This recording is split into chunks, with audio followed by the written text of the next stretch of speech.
બનાસકાંઠામાં સીએમની હાજરીમાં અધ્યક્ષ શંકરભાઈ ચૌધરીનું મોટું નિવેદન સામે આવ્યું। શંકરભાઈ ચૌધરીએ કહ્યું કે આપણો જિલ્લો આપ્યો છે। ભૂપેન્દ્રભાઈ, તમે બધાથી રાજી છો? આપને તાળીનો ગડગડાટ બતાવે છે કે જિલ્લા બનતા આપને ખુશી છે। પગમાં કાંટો લાગે એનો પણ આપણને અહેસાસ હોય તો પણ આપણને સીએમ સાહેબે જિલ્લો આપ્યો છે। કેટલાક લોકો ટીવીમાં કે રૂબરૂમાં જઈને ના પાડે છે ત્યારે સરકાર મૂંઝવણમાં હોય છે। આજે તમામ આગેવાનો લોકોની હાજરીમાં નવા જિલ્લાને લોકો ખુશ છે। આમ શંકરભાઈ ચૌધરી અનેક આગેવાનોને આડકતરી રીતે સીધો સંદેશ આપ્યો હતો। હૃદયના રાજીપા સાથે માન્ય મુખ્યમંત્રીશ્રીનો આભાર માનવો છે કે અહીંયા બેઠેલા બધાને એમ અંદરથી રાજીપો થશે કે તમે અમારે છેક પાલનપુર સુધી દૂર જવું પડતું ને એને બદલે તમે અહીંયા ઘર આંગણે તમે જિલ્લો આપીને આ સરહદી વિસ્તારને કેવડું મોટું રાજીપો થયો છે।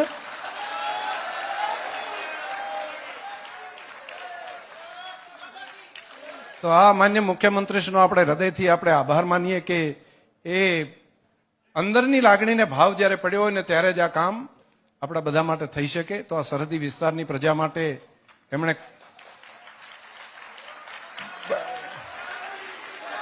બધા ઉભા થઈ ગયા એમ બસ બસ બસ બસ બસ બસ બસ બસ બેસો બેસો બેસો।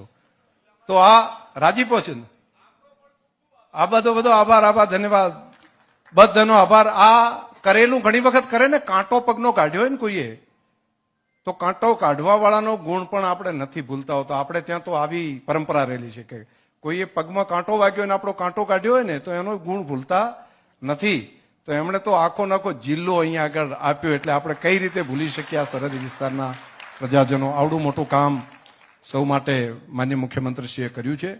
અને અહીંથી શું થાય પછી અમુક પેલા ટીવીમાં 5-7 જણા જાય અને એમ કે ના ના અમારે તો નથી જોતું તો વળી પાસે ત્યાં એમ લાગે કે મારો બધો જિલ્લો નહીં માગતો હોય એટલે એવું થાય પાછું। એટલે શું પ્રત્યક્ષ રીતે આવ્યા ત્યારે આ ખબર પડે, બાકી તો 5 જણા જઈને માન્ય મુખ્યમંત્રીશ્રીને ત્યાં રજૂઆત કરે અને કે અમારે નથી જોતું તો શું થાય મારું બધું વાત તો સાચી હશે।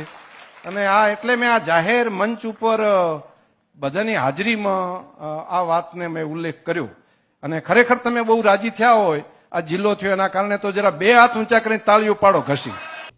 રમેશ સુતાર, દિવ્યાંગ ન્યૂઝ, બનાસકાંઠા।